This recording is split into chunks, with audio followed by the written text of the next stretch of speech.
Hello students, मैं Prince Kumar आप सभी को स्वागत करता हूं अपने परिवार यूटी रोजगार में।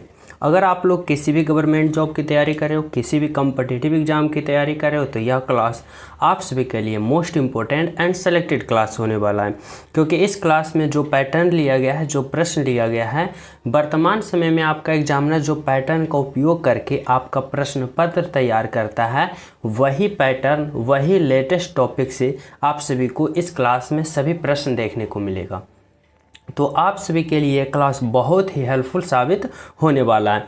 जो न्यू स्टूडेंट हो उन्हें मैं बता दूं कि यह क्लास आप सभी को सुबह भी प्रोवाइड कराया जाता है और शाम को भी प्रोवाइड कराया जाता है, ताकि हमारे जितने भी विद्यार्थी हो ज़्यादा से ज़्यादा प्रश्नों पे प्रैक्टिस करना शुरू कर दे। देखो, ज़्यादा से ज़्यादा प्रश्नों पे प्रैक्टिस करने से क्या होगा कि आपका जो नंबर होगा ऑटोमेटिक इंक्रीज होगा, और यह इंक्रीज तब होगा जब आप लोग ज़्यादा से ज़्यादा प्रश्नों पे प्रैक्टिस करोगे। और अगर आपका नंबर प्रैक्टिस सेट में नंबर इंक्रीज होना शुरू हो गया तो आप लोग समझो कि आपका सिलेक्शन 100% होगा, क्योंकि जब नंबर इंक्रीज होगा तो सिलेक्शन पूर्ण रूप से होगा।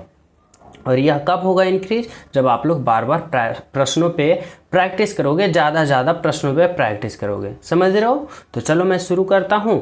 पहला प्रश्न देखो, पहला प्रश्न समझना क्या कर रहा है। पहला प्रश्न कर रहा है कि यदि इतना का कोड इतना है और इतना का कोड क्या होगा, आप सभी को बताना होगा। तो देखो, यह जो प्रश्न है ना, यह कोडिंग डिकोडिंग का प्रश्न है। अब आप सभी को यहाँ पे सोचना होगा कि जिस प्रकार से हमें RATLAM यानी इतना का कोड वर्ड 2 लिखा है, तो कैसे लिखा है इसको हमें पता करना होगा ना, कि इसमें आखिर क्या लॉजिक लगाया है, तभी तो हम इतना का कोड वर्ड पता कर पाएंगे। समझ रहे हो ना? तो देखो कैसे सोचेंगे। यहाँ पे क्या है भाई, R है, A है, फिर क्या है, T है, फिर L है, A है और M है। ठीक है, और इतना का कोड वर्ड क्या लिखा, तो इतना का कोड वर्ड 2 लिखा। अब आप लोग सोचो कि इसमें क्या लॉजिक का उपयोग करके 2 लिखा है, यही ना हमें सोचना पड़ेगा, समझना पड़ेगा। तो देखो, अगर हम इस तरह से सोचते हैं कि इसका सभी का अल्फ़ाबेट पोजीशन यहाँ पे लिख के उसके बाद लॉजिक लगाएं, इससे पहले भी आप लोग एक काम करना कि यहाँ से भी आपका राइट आंसर मिल सकता है। उसके बाद ही आप लोग क्या करना, अगर यहाँ से इस लॉजिक से ना मिले ना, तब आप लोग अल्फ़ाबेट पोजीशन लिखना, तो लॉजिक लगाना, बिल्कुल राइट आंसर आएगा। लेकिन उससे पहले यहाँ पे ये लॉजिक भी लगा के देख लेना कि आखिर इसमें कितना कॉन्सोनेंट है और कितना वोवेल है। समझ रहे हो हमारी बातों को? वोवेल की बात करें तो 5 होता है, ए होता है, ई होता है, आई होता है, ओ होता है, यू होता है। यानी इतना जो है क्या है भाई, तो इतना जो है ना वोवेल है, और बाकी जो ABCD का अल्फ़ाबेट होता है वह कॉन्सोनेंट होता है। तो यहाँ पे देखो वोवेल कितना है, तो देखो यहाँ पे ए जो है एक क्या है, वोवेल है, और फिर देखो ए जो है वह क्या है, एक वोवेल है। यानी यहाँ पे कितना वोवेल दे रखा है, 2 वोवेल दे रखा है, 2 वोवेल दे रखा है ना। अब देखो, अगर हम बात करें यहाँ पे क्या, तो कॉन्सोनेंट की संख्या, तो कॉन्सोनेंट की संख्या देखो 1 है, 2 है, 3 है, 4 है। यानी कॉन्सोनेंट की संख्या 4, और यहाँ पे समझना इस तरह से, यहाँ पे कि कॉन्सोनेंट की संख्या कितना है भाई, तो कॉन्सोनेंट की संख्या 4, वोवेल की संख्या कितना है, 2 है। अब इन दोनों को आपस में घटा दिया और जो 2 आया ना, वही यहाँ पे इसका कोड बना दिया और वही यहाँ पे 2 लिख दिया। समझ गए हो? समझ रहे हो ना?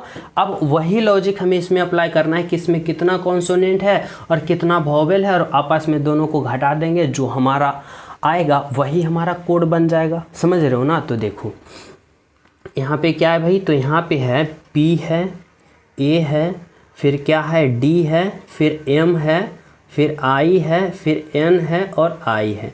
अब देखो इसमें अगर हम बात करें तो वोवेल का, तो वोवेल देखो एक, इसमें एक वोवेल है, इसमें देखो एक वोवेल है, और ये क्या है, एक वोवेल है।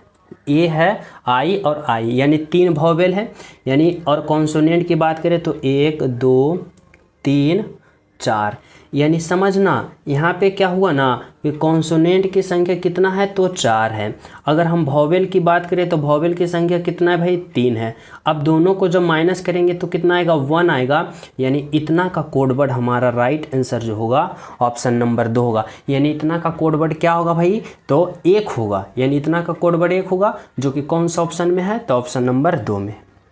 तो समझ रहे हो, मैं पिछले क्लास में क्या बताया था कि जब भी रीजनिंग का प्रश्न कोई भी चैप्टर से आ जाए और अल्फ़ा वर्ड का प्रयोग करते हुए आपका प्रश्न यहाँ पे बना रहा है ना, और यहाँ पे देखो अल्फ़ा वर्ड से यहाँ भी प्रश्न बना रहा है और इसमें का कोड ये है। अब इतना से हमें इतना लॉजिक लगाना है और कोई भी समझ में ना बात आए तो अंतिम पोजीशन में आप लोग अल्फ़ा वर्ड पोजीशन लिखना, लेकिन उससे पहले वॉवेल और कॉन्सोनेंट भी देख लेना कि इसमें वॉवेल है कि कॉन्सोनेंट। तो देखो अल्फ़ा वर्ड पोजीशन प्रयोग करने से पहले हम यहाँ पे वॉवेल कॉन्सोनेंट देखें तो हमारा राइट आंसर आ गया। अगर यहाँ पे ना आता ना वॉवेल कॉन्सोनेंट से, तब हम इन सभी का अल्फ़ा वर्ड पोजीशन लिखने उसके बाद लॉजिक लगाते, हमारा राइट आंसर बिल्कुल आ जाता।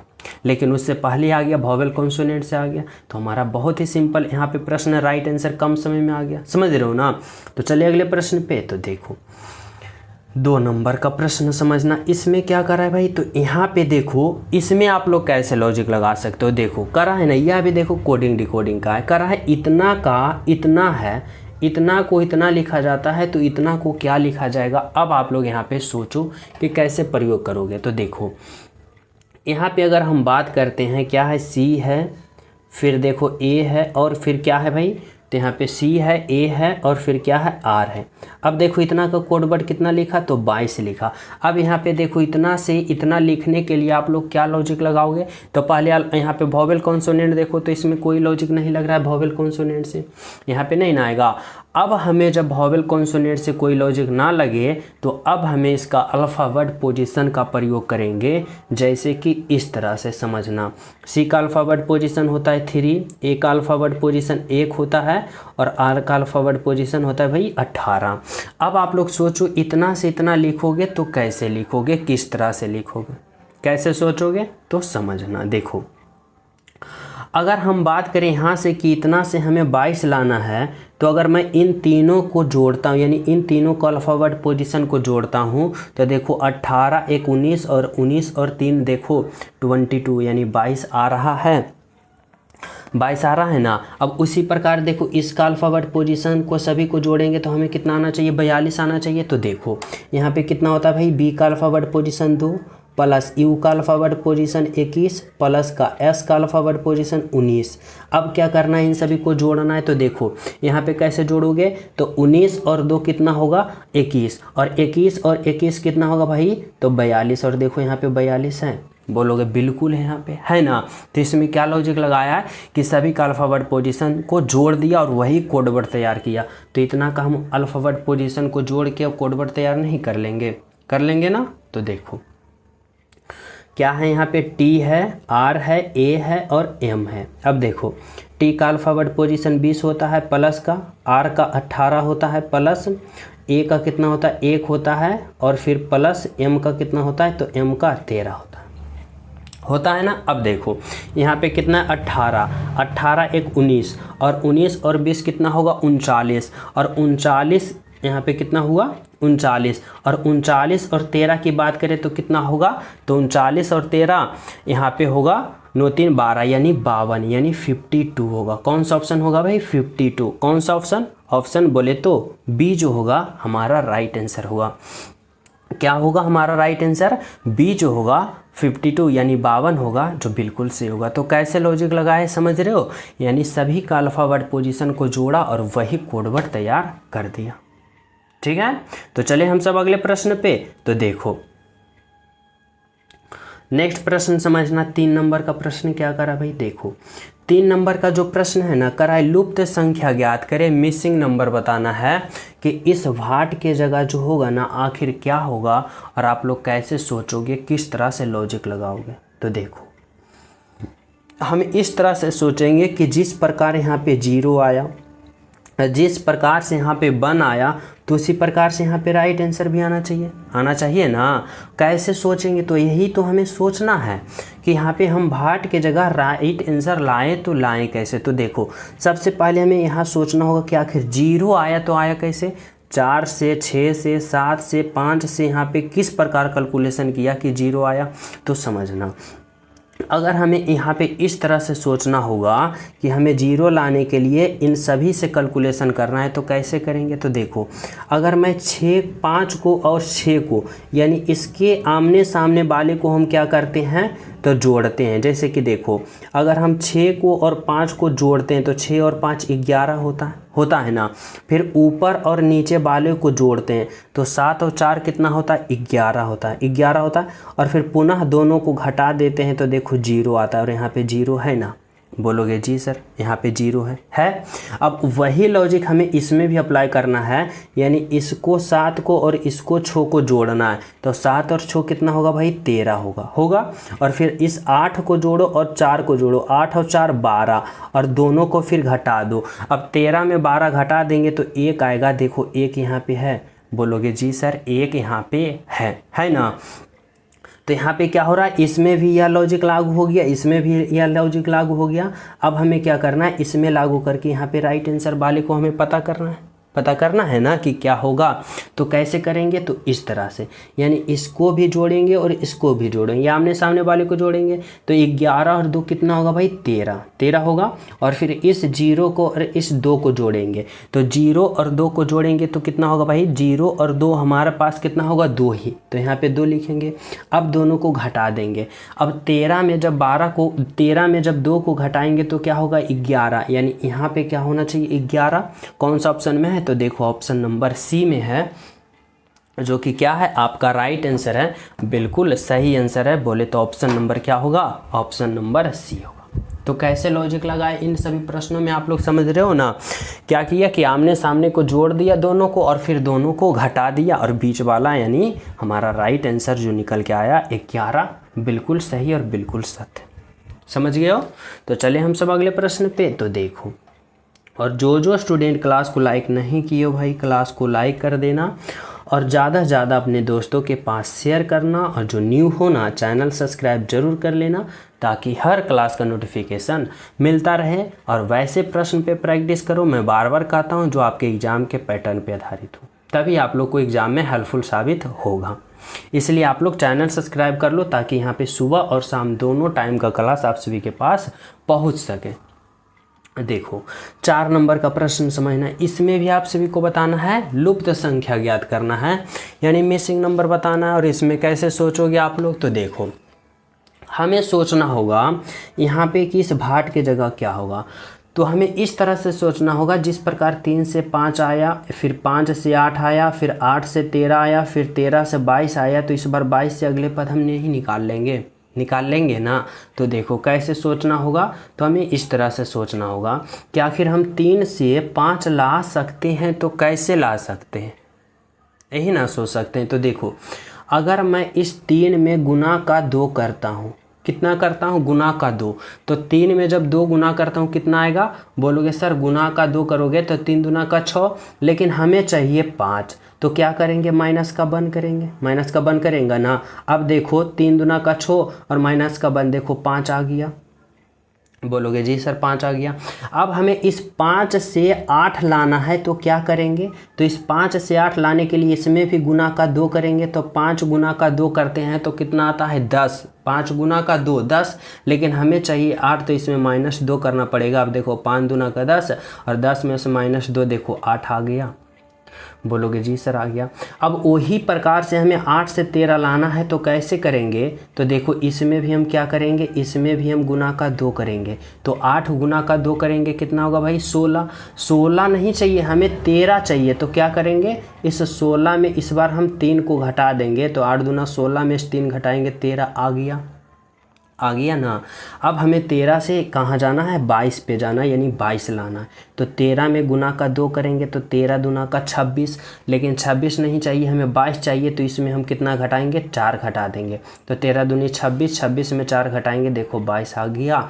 अब इसी प्रकार से जब अगले पद जाएंगे तो क्या करेंगे? अब देखो आप लोग कि यहाँ पे जो सीरीज है ना, किस प्रकार का सीरीज चल रहा है, यानी देखो यहाँ पे गुना का 1 माइनस का गुना 2, देखो गुना 2 सभी में कर रहा है, गुना 2 सभी में कर रहा है, लेकिन यहाँ पे क्या किया, माइनस का 1 माइनस का 2 माइनस का 3 माइनस का 4, तो इस बार क्या होना चाहिए माइनस का 5। तो यहाँ भी गुना का 2 करेंगे, लेकिन इस बार हम क्या करेंगे माइनस का 5 करेंगे, माइनस का 5 करेंगे ना, क्योंकि गुना 2 माइनस 1 गुना 2 माइनस 2 गुना 2 माइनस 3 गुना 2 माइनस 4, तो इस बार गुना 2 माइनस 5 होगा।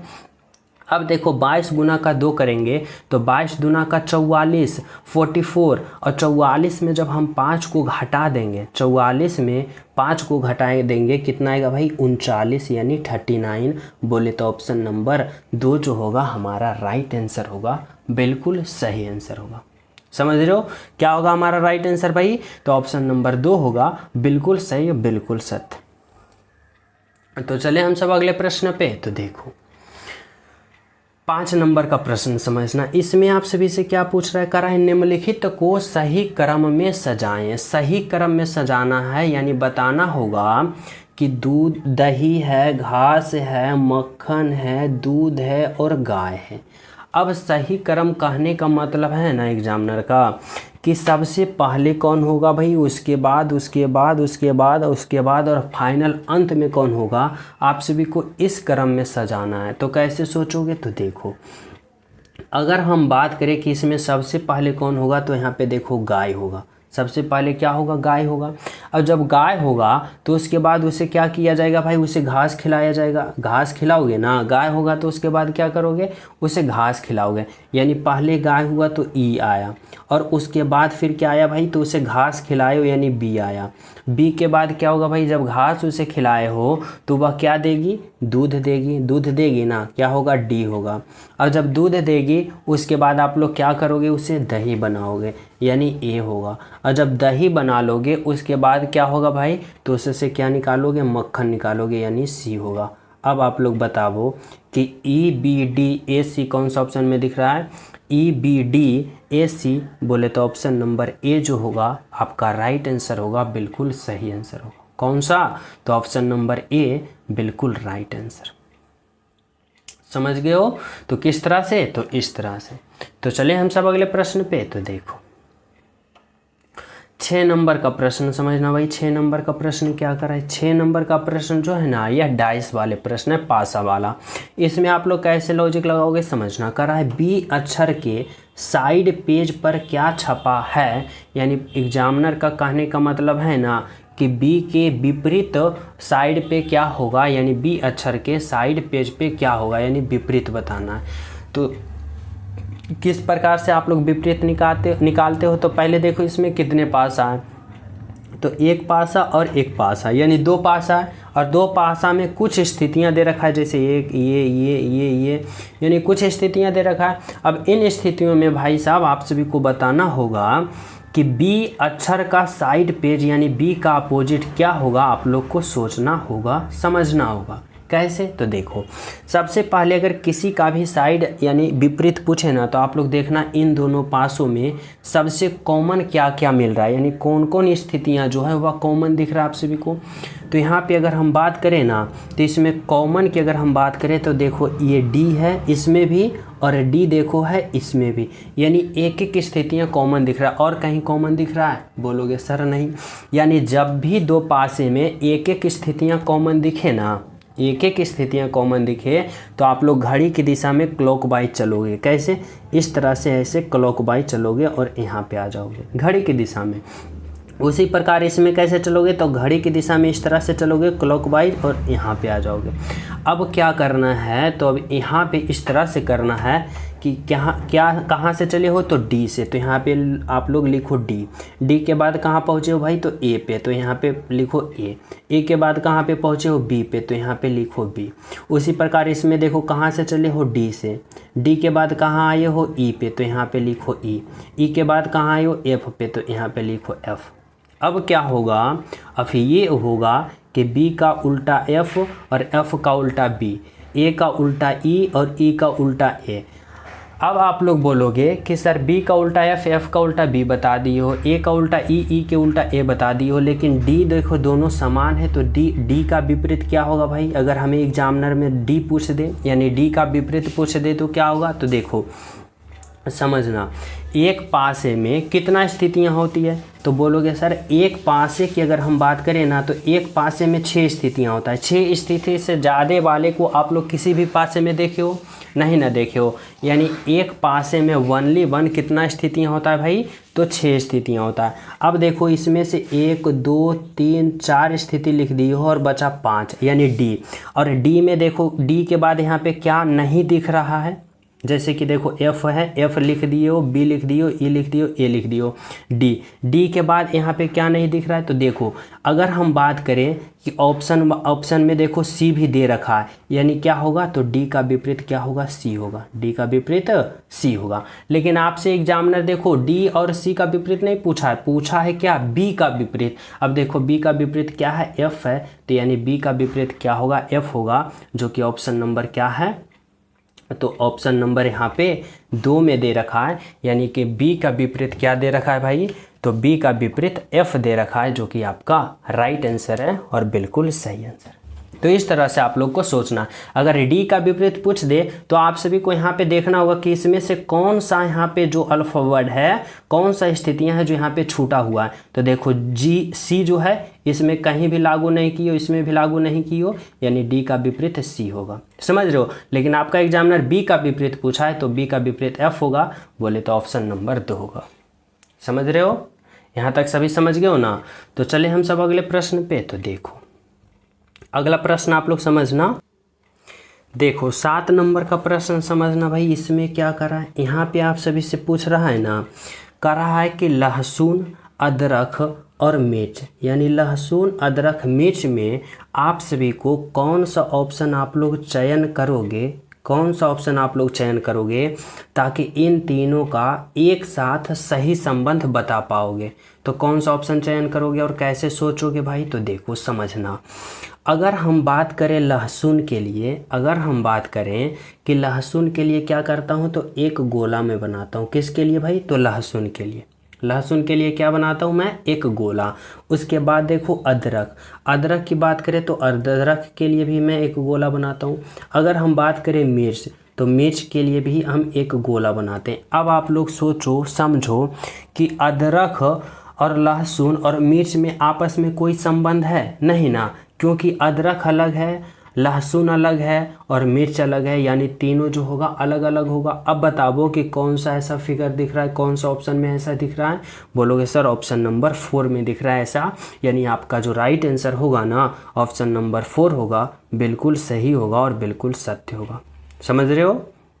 तो चलिए हम सब अगले प्रश्न पे। तो देखो अगला प्रश्न समझना क्या करा है भाई, 8 नंबर का प्रश्न। इसमें आप सभी से क्या पूछना चाहता है?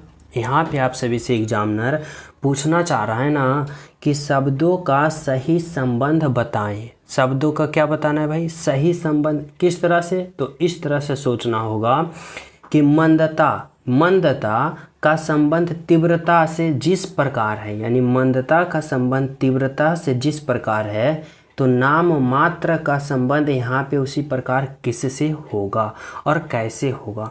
तो किस तरह से आप लोग लॉजिक लगाओगे, किस तरह से सोचोगे? तो देखो आप लोग इस तरह से सोचना, यहाँ पे समझना कि मंदता और तीव्रता की जब हम बात करते हैं ना, तो ये दोनों क्या है? तो बोलोगे सर ये दोनों विपरीत है, यानी क्या है? उल्टा है। जैसे कि समझना मंदता, जिसे हम मंदता हम पहले किसे कहते हैं? समझना, मंदता हम उसे कहते हैं जो थोड़ा, नामात्र यानी कम हो, उसे हम क्या कहते हैं? मंदता। तीव्रता की बात करें हम उसे, जो तेज, ज़्यादा, बहुत, उसे हम क्या कहते हैं? तीव्रता। जैसे कहते हैं कि यह मंद बुद्धि है, या फिर यह जो लड़का है मंद दौड़ता है, यानी क्या होता है? धीरे धीरे दौड़ता है। और बोलेंगे यह लड़का तीव्र दौड़ता है, यानी यह लड़का तेज दौड़ता है। यानी क्या हुआ? तो मंदता और तीव्रता एक दूसरे का विपरीत हुआ। उसी प्रकार नामात्र का हम विपरीत खोजेंगे यहाँ पे, तो क्या होगा भाई? तो देखो नामात्र मतलब क्या होता है ना? कम, थोड़ा, मतलब ना की मात्रा में हो लेकिन कुछ ना कुछ हो, लेकिन वह ना के मात्रा में हो, उसे कहते हैं नामात्र। और ज़्यादा ज़्यादा क्या कहेंगे, तो ज़्यादा ज़्यादा कहेंगे, यानी इसका विपरीत क्या होगा, ज़्यादा ज़्यादा होगा, यानी बहुमूल्य होगा। क्या होगा, ऑप्शन नंबर 2 होगा। जिस प्रकार मंदता का संबंध तीव्रता से है, तो नामात्र का संबंध होगा बहुमूल्य से।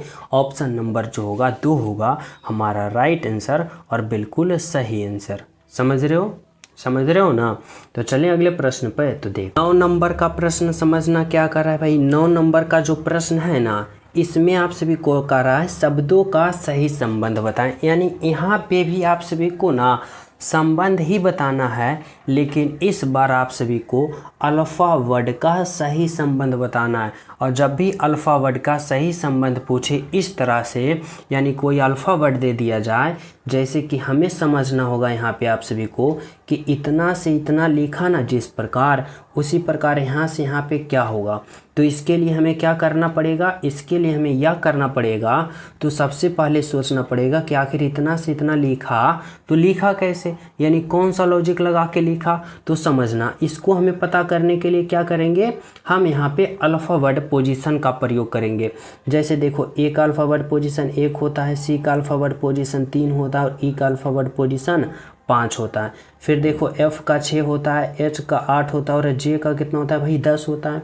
अब यहाँ पे आप लोग सोचो, इस तरह से समझो कि देखो यहाँ पे ए से कहाँ पे गया, एफ पे गया, यानी इस तरह से समझना कि ए से एफ पे गया, यानी 1 से 5 पे गया तो प्लस का 5 हुआ। फिर देखो कहाँ गया भाई, तो सी से कहाँ पे गया, एच पे, यानी 3 से 8 पे गया तो क्या हुआ, प्लस का 5 हुआ। फिर देखो ई से जे पे गया, यानी 5 से 10 पे गया, प्लस 5 यहाँ भी हुआ। यानी सभी में क्या हुआ, तो +5 +5 +5 इस तरह से सीरीज चला। तो इसका भी सभी अल्फ़ाबेट पोजीशन में हम +5 +5 +5 करके राइट आंसर पता कर लेंगे ना। कैसे, तो देखो इस तरह से करेंगे यहाँ पे कि ओ का अल्फ़ाबेट पोजीशन कितना होता है भाई, 15 होता है। ओ का कितना होता है, इस तरह से समझना कि ओ का अल्फ़ाबेट पोजीशन कितना होता है भाई, 15 होता है। क्यू का अल्फ़ाबेट पोजीशन 17 होता है। एस का अल्फ़ाबेट पोजीशन कितना होता है, तो 19 होता है। अब हमें क्या करना है, अब हमें सभी का अल्फ़ाबेट पोजीशन में +5 +5 करना है। तो देखो, अगर हम 15 में +5 करते हैं तो 20, और 20 जो होता है टी का होता है। फिर देखो 17 में हम प्लस का क्या करेंगे, 5 करेंगे, तो 17 और प्लस का 5 कितना होता है भाई, 22 होता है। 17 और 5 22 होता है। और 22 जो अल्फ़ाबेट पोजीशन होता है वह किसका होता है, तो 22 जो होता है वह भी का, यहाँ पे भी होगा। फिर देखो 19 से हम कहाँ चलेंगे अगले पे, यानी इसमें भी हम प्लस का 5 करेंगे, तो 19 में 5 करेंगे, 19 और 5 24, और 24 जो होता है एक्स का होता है। अब बताओ कि टी भी एक्स जो है वह कौन सा ऑप्शन में है, तो टी भी एक्स की बात करें तो देखो ऑप्शन नंबर 1 में है आपका राइट आंसर, बिल्कुल सही आंसर। तो क्या लॉजिक लगा है इसमें, आप लोग समझ पाए हो ना कि +5 +5 +5 इस तरह से सीरीज चला। हमारा राइट आंसर ऑप्शन नंबर 1 आया, जो कि बिल्कुल सही है, बिल्कुल सत्य। समझ गए हो। तो चले हम सब अगले प्रश्न पे। तो देखो 10 नंबर का प्रश्न क्या कर रहा है भाई। 10 नंबर का जो प्रश्न है ना, यह ब्लड रिलेशन का प्रश्न है। इसमें आप लोग को कैसे समझना है, तो इसमें आप सभी को जैसे कहेगा ना वैसे ही आप सभी को यहाँ पे कैलकुलेशन करना है। देखो समझना, कह रहा है बाई की बहन एक्स है। बाई की बहन कौन है, तो बाई की बहन जो है ना वह एक्स है, और एक्स बहन है तो यहाँ पे माइनस होगी। और यह किसकी बहन है, बाई की बहन है, समझना। और बाई की बहन एक्स है और एक्स बहन है, स्त्रीलिंग होगी यानी माइनस होगी। ठीक है, यहाँ तक समझ रहे हो। आगे देखो क्या कर रहा है प्रश्न, कर रहा है जेड, बाई की माँ जेड। समझना, यहाँ पे यही प्रश्न का समझने वाली पॉइंट है कि बाई की माँ जेड। देखो बाई की माँ कौन है भाई, तो बाई की माँ जेड है। बाई की माँ जेड है और माँ होगी तो स्त्रीलिंग होगी यानी माइनस होगी। बाई की माँ जेड हो गई। बाई की माँ जेड और जेड का पिता डब्लू है, यानी बाई की माँ तो जेड हो गई, ठीक है, लेकिन जेड का भी पिता कौन है भाई, तो जेड का पिता, यानी जेड का पिता कौन है, डब्लू है, यानी जेड का पिता डब्लू है, यानी प्लस होगा, पुल्लिंग होगा। समझ रहे हो। आगे आगे क्या कर रहा है, देखो कर रहा है जेड का पति भी है, जेड का पति कौन है भाई, तो जेड का पति भी है और पति है तो पुल्लिंग होगा ना। अब प्रश्न आप लोग को क्या कर रहा है यहाँ पे समझना इस तरह से कि डब्लू का भाई बाई का होगा, यानी डब्लू का भाई बाई का होगा, यानी बाई जो है ना डब्लू के भाई को क्या कहेगा। तो देखो डब्लू कहाँ है, यहाँ है, और डब्लू का भाई जो होगा मान लो यहाँ पे क्या है, डब्लू का भाई है। अब आप लोग इस तरह से समझना कि बाई जो है वह डब्लू के भाई को क्या कहेगा। तो पहले ये समझो कि बाई जो है वह डब्लू को क्या कहेगा। तो देखो बाई जो है ना डब्लू को क्या कहेगा, तो देखो बाई की माँ कौन है, जेड, और जेड के पिता कौन है, डब्लू। अब बताना कि माँ के पिता को क्या कहा जाता है, तो माँ के पिता को क्या कहा जाता है भाई, तो माँ के पिता को नाना कहा जाता है। और नाना के भाई को क्या कहोगे, नाना ही कहोगे या चचेरा नाना कहोगे, समझ रहे हो ना। तो यानी बाई जो है डब्लू के भाई को क्या कहेगा, नाना कहेगा, जो कि देखो ऑप्शन नंबर 3 में दिया गया है आपका राइट आंसर और बिल्कुल सही आंसर। कौन सा, तो ऑप्शन नंबर 3। समझ रहे हो क्या होगा, ऑप्शन नंबर 3। तो चलिए हम सब अगले प्रश्न पे। तो देखो अगला प्रश्न समझना, देखो 11 नंबर का प्रश्न समझना भाई। इसमें क्या कह रहा है, यहाँ पे आप सभी से कह रहा है ना कि यदि x योग दर्शाता है, यानी जोड़ दर्शाता है, जोड़ घटाव दर्शाता है, घटाव भाग दर्शाता है और भाग गुना दर्शाता है, तो इतना का मान क्या होगा, यानी इतना का हल करना पड़ेगा। तो देखो जैसे जैसे कर रहा है ना वैसे वैसे हमें क्या करना है, मान रखना है। जैसे देखो यहाँ पे क्या होगा, 9 होगा। फिर देखो गुना क्या कर रहा है भाई, गुना जो है योग दर्शाता है यानी जोड़ दर्शाता है, तो यहाँ पे जोड़ दो 240। फिर देखो क्या है, घटाव। फिर देखो क्या कर रहा है, घटाव जो है क्या भाई, तो घटाव जो है भाग दर्शाता है, यानी यहाँ पे घटाव जो है ना वह क्या दर्शाता है, भाग दर्शाता है। ठीक है, आगे क्या है भाई, तो भाग। अब देखो भाग जो है ना गुना दर्शाता है, यानी यहाँ पे गुना होगा और फिर 5। फिर देखो जोड़ जो है घटाव दर्शाता है, यानी यहाँ पे घटाव होगा।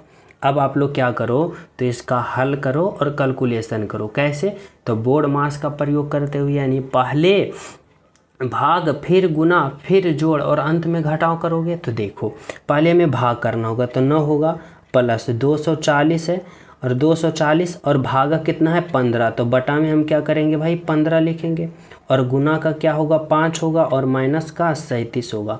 अब हमें यहाँ पे क्या करना है, तो कट करना है। देखो 3 से काटेंगे 15, तो कितना मरतम कटेगा, 3 मरतम, 3 बचेगा 5 तिया का 15, और फिर 3 से काटेंगे ये क्या होगा 3 या ठीक का 24। तो यहाँ पे क्या हो गया 9 प्लस का यहाँ पे क्या हो गया भाई, तो 80 और फिर प्लस का 37, सॉरी माइनस का क्या होगा, माइनस का 37।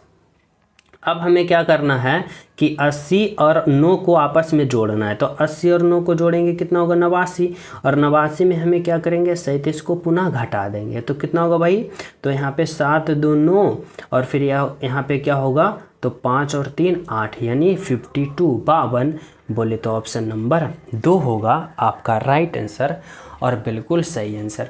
तो जैसे जैसे हमें कहा ना वैसे वैसे किए और राइट आंसर हमारा क्या प्राप्त हो गया, तो ऑप्शन नंबर बी जो हुआ हमारा राइट आंसर हो गया। ठीक है, तो चले हम सब अगले प्रश्न पे। तो देखो 12 नंबर का प्रश्न समझना भाई। इसमें क्या आपसे भी से पूछना चाहता है, 12 नंबर का जो प्रश्न है ना, कह रहा है विषम का पता लगाएं जो समूह से भिन्न है, यानी समूह से संबंधित नहीं है, यानी समूह से अलग है। सोचना होगा कि देखो यहाँ पे 4 ऑप्शन दे रखा है।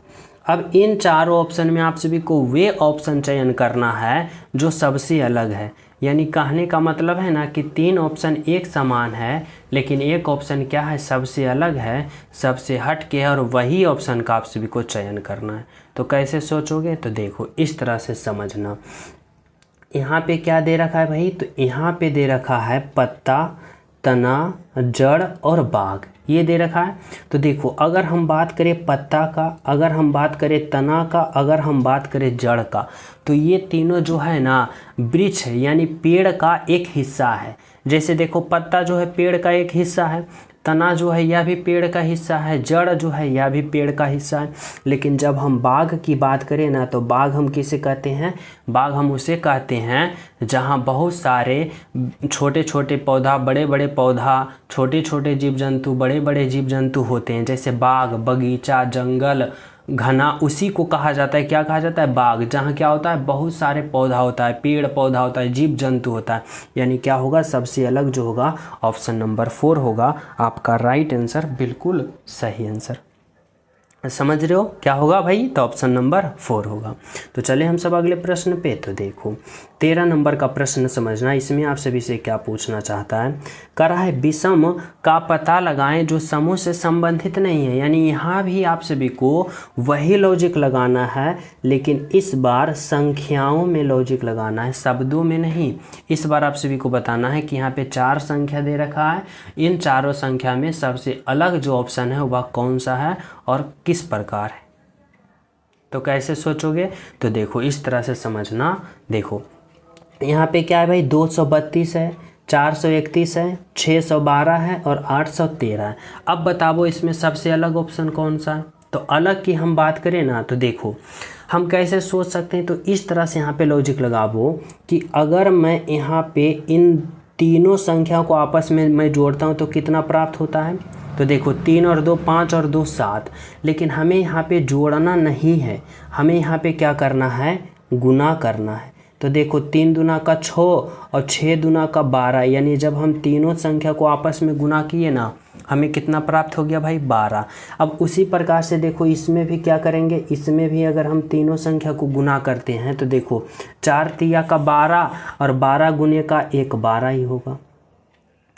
उसी प्रकार इसमें करते हैं तो देखो इसमें भी गुना करते हैं यानी सभी संख्या को, तो 6 गुना का 1 6 और 6 गुना का 2 12। यहाँ पे भी 12 हो गया। अब देखो ऑप्शन क्या करते हैं? 4 में इन सभी को गुना करते हैं तो 8 एकम का 8 और 8 गुने का 3 क्या होगा? 8 तिया का 24। अब समझ में आया कि कौन सा सबसे अलग ऑप्शन है? तो देखो ऑप्शन नंबर जो 4 है यह सबसे अलग है। क्यों? क्योंकि तीनों संख्याओं को जब आपस में हम गुना किए तो इसमें 24 प्राप्त हो गया, लेकिन बाकी सभी में 12 12 12 प्राप्त हुआ। इसलिए हमारा राइट आंसर जो होगा ऑप्शन नंबर 4 होगा। समझ रहे हो ना? तो चले हम सब अगले प्रश्न पे। तो देखो 14 नंबर का प्रश्न समझना भाई, इसमें आप सभी से क्या पूछना चाहता है? 14 नंबर का प्रश्न जो है ना, यह डायरेक्शन वाले प्रश्न है। अब इसमें आप सभी को कैसे सोचना है? तो देखो डायरेक्शन वाले में कुछ पॉइंट याद रखना इस तरह से कि ऊपर की ओर मैं उत्तर कहता हूँ, नीचे की ओर मैं दक्षिण कहता हूँ, इधर की ओर मैं पूरब कहता हूँ और इधर की ओर मैं पश्चिम कहता हूँ। इतना तो सभी विद्यार्थी समझ रही हो। अब हमें जैसे जैसे प्रश्न कहेगा ना वैसे वैसे करना है और राइट आंसर प्राप्त करना है। देखो इसमें क्या करा है भाई? तो समझना करा है ना, सज्जू, यहाँ पे संजू होगा। संजू जो है पूरब की ओर चलना शुरू करता है। कोई लड़का का नाम क्या है भाई? तो संजू। यहाँ पे मान लो कि एक लड़का संजू है, ठीक है। कर रहा है पूरब की ओर। कहाँ कर रहा है भाई? पूरब की ओर। यहाँ पे है और पूरब की ओर चलना शुरू करता है। पूरब किधर होता है भाई? इधर होता है, ठीक है। पूरब की ओर चलना शुरू करता है। कर रहा है थोड़ी देर बाद वह जो है ना बाईं ओर मुड़ता है। यहाँ गया, यहाँ से क्या हो गया? तो बाईं ओर मुड़ गया। और बाईं ओर मुड़ेगा तो किधर होगा भाई? बाईं ओर मुड़ेगा तो इधर होगा। इधर मुड़ गया बाईं ओर। कह रहा है फिर अपने दाईं ओर मुड़ता और यहाँ से फिर कहाँ मुड़ गया? तो यहाँ से अपने दाईं ओर यानी इधर मुड़ गया, ठीक है। दाईं ओर मुड़ता है, कुछ दूर चलने के बाद बाईं ओर मुड़ता है। यहाँ से कुछ दूर यहाँ पे चला और यहाँ से फिर क्या कर रहा है ना बाईं ओर मुड़ जाता है और यहाँ से कहाँ मुड़ता है? बाईं ओर। और बाईं ओर कहाँ हो जाता है? ऊपर की ओर, ठीक है। बाईं ओर मुड़ जाता है।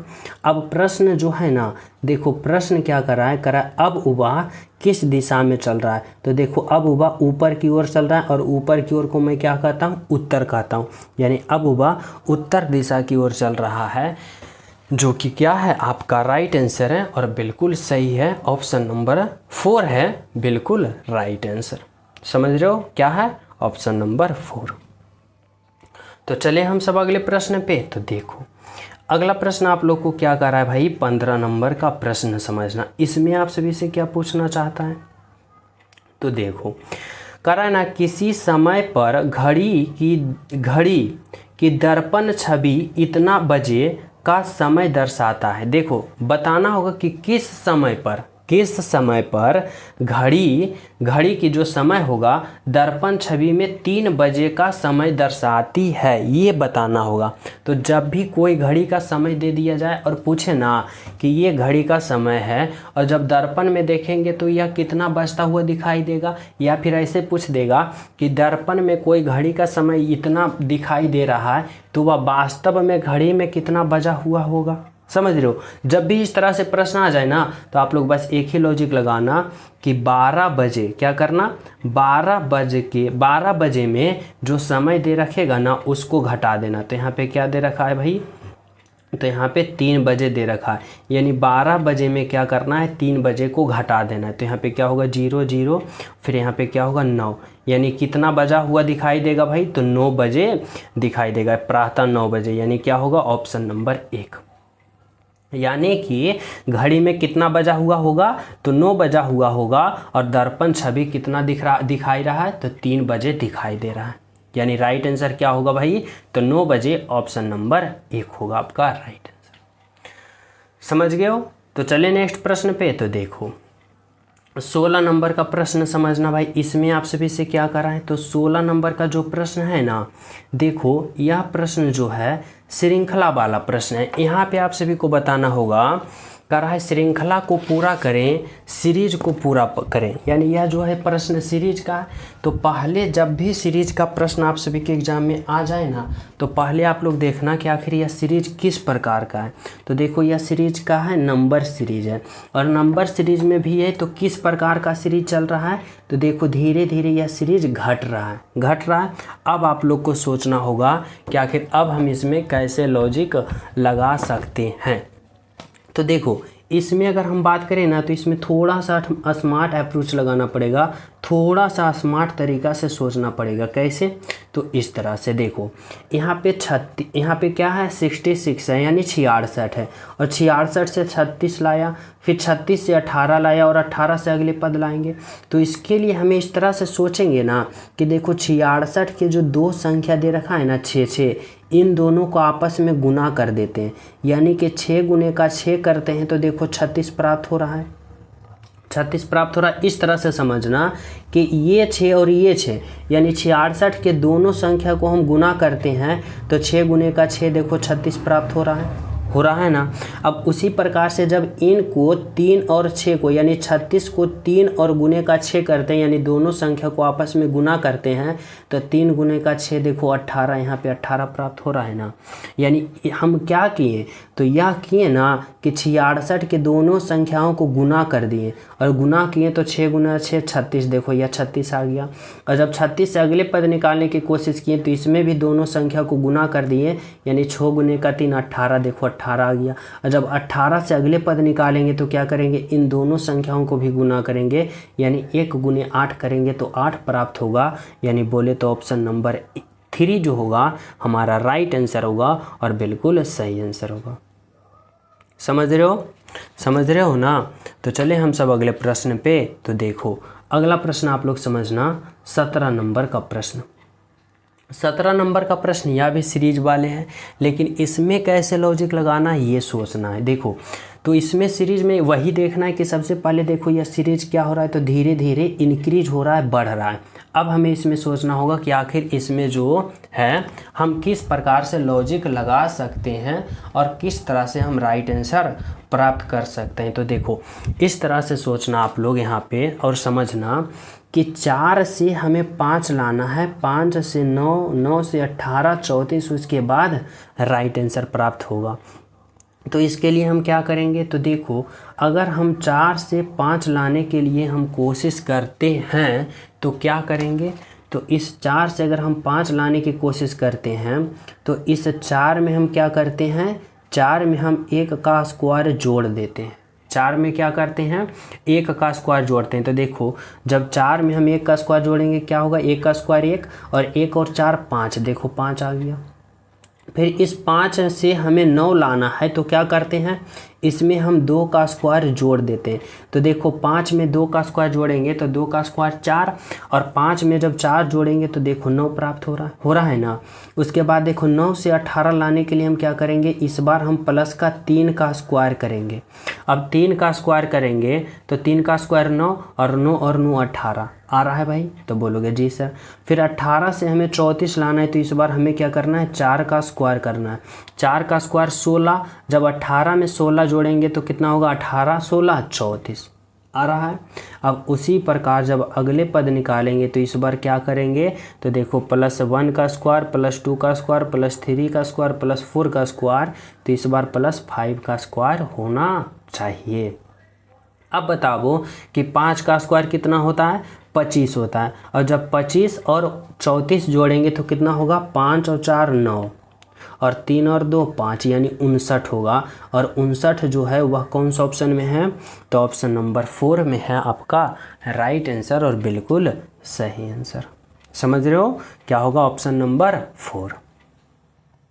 तो चले हम सब अगले प्रश्न पे। तो देखो 17-18 नंबर का प्रश्न समझना भाई। इसमें क्या करा है, तो इसमें आप सभी से कहा है ना कि नीचे दी गई आकृति में वृत्तों की संख्या बताएं, यानी काउंट ऑफ फिगर, यानी क्या करना है, गिनना है कि इसमें कितना स्क्वायर है, कितना वर्ग है। समझ रहे हो इस आकृति में। तो कैसे गिनोगे, तो देखो बहुत ही सिंपल तरीका से समझना इस तरह से। सबसे पहले एक बड़ा बड़ा की देखो, बड़ा बड़ा वृत्त देखो, वृत्त एक वृत्त ये हुआ बड़ा वाला हुआ ना, फिर एक वृत्त देखो ये हुआ बड़ा वाला, 2 वृत्त हुआ, और एक वृत्त ये बड़ा वाला हुआ, 3 वृत्त। 3 वृत्त क्या हो गया भाई, बड़ा वाला। उसके बाद छोटा और छोटा वाला देखो, एक वृत्त छोटा वाला, और एक वृत्त छोटा वाला, 2 वृत्त, और ये 3 वृत्त छोटा वाला, यानी 3 बड़ा और 3 छोटा वाला वृत्त, और 3 और 3 6 वृत्त। यानी इस आकृति में ओवरऑल वृत्तों की संख्या कितना है, तो 6 है, यानी ऑप्शन नंबर 1 है। और कहीं कुछ दिख रहा है नहीं ना, यानी इसमें 6 वृत्त है, जो कि आपका राइट आंसर ऑप्शन नंबर 1 है। तो चलिए अगले प्रश्न पे। तो देखो अगला प्रश्न क्या करा है भाई, 19 नंबर का प्रश्न समझना। 19 नंबर का प्रश्न करा है, यदि इतना को इतना के रूप में लिखा जाता है तो इतना को कैसे कोडित करोगे। तो देखो यहाँ पे क्या दे रखा है भाई, तो RARE, R है, A है, R है, और फिर क्या है, E है, और इतना को कोड वर्ड क्या लिखा, तो 18 11 और 85 इतना लिखा ना। अब हमें सोचना होगा आखिर इतना से इतना लिखा तो कैसे लिखा। तो देखो क्या करेंगे, सबसे पहले इसका अल्फ़ाबेट पोजीशन लिखेंगे। R का 18 होता है, A का 1 होता है, फिर पुनः R का 18 होता है, और E का कितना होता है, 5 होता है। अब देखो क्या किया ना कि देखो R का अल्फ़ाबेट पोजीशन 18 होता है और 18 ही लिखा, A का अल्फ़ाबेट पोजीशन 1 होता है और 1 ही लिखा, फिर R का अल्फ़ाबेट पोजीशन 18 होता है तो 18 लिखा, और E का 5 होता है तो 5 लिखा। यानी सभी का अल्फ़ाबेट पोजीशन लिख दिया और वही कोड वर्ड तैयार किया। तो इतना को हम क्या लिखेंगे, सभी का अल्फ़ाबेट पोजीशन लिखेंगे और कोड वर्ड तैयार करेंगे ना। तो देखो यहाँ पे क्या है, बाई है, ई है, एल है, एल है। अब देखो बाई का अल्फ़ाबेट पोजीशन 25 होता है, ई का अल्फ़ाबेट पोजीशन 5 होता है, एल का अल्फ़ाबेट पोजीशन 12 होता है, और एल का अल्फ़ाबेट पोजीशन 12 होता है। 25 5 12 12 कौन सा ऑप्शन में है, तो देखो 25 5 12 12 ऑप्शन नंबर 2 में है आपका राइट आंसर, बिल्कुल सही आंसर। समझ रहे हो। तो चले नेक्स्ट पे। तो देखो 20 नंबर का प्रश्न समझना। इसमें आप सभी से क्या पूछना चाहता है भाई, 20 नंबर का प्रश्न जो है ना, इसमें आप सभी से कह रहा है कि शब्दों के अक्षर में निम्नलिखित में से कौन सा शब्द नहीं बन सकता है। यानी इतना का प्रयोग करके आप लोग कौन सा ऑप्शन वाले शब्द जो है वह नहीं बनेगा, ये आप सभी को बताना होगा। और यह प्रश्न मैं आप सभी को होमवर्क के रूप में देना चाहता हूँ। सभी विद्यार्थी इस प्रश्न का राइट आंसर कमेंट में ज़रूर बताना, और जो स्टूडेंट क्लास को लाइक नहीं किए हो लाइक कर देना, ज़्यादा से ज़्यादा क्लास को शेयर करना। जो न्यू हो, चैनल पे पहली बार हो तो चैनल सब्सक्राइब करके बेल आइकन प्रेस ज़रूर कर लेना, ताकि हर क्लास का नोटिफिकेशन आप सभी को टाइम टू टाइम मिलता रहे। तो मिलते हैं आप सभी को अगले क्लास में। जब तक सभी विद्यार्थी को हमारे तरफ से जय हिंद।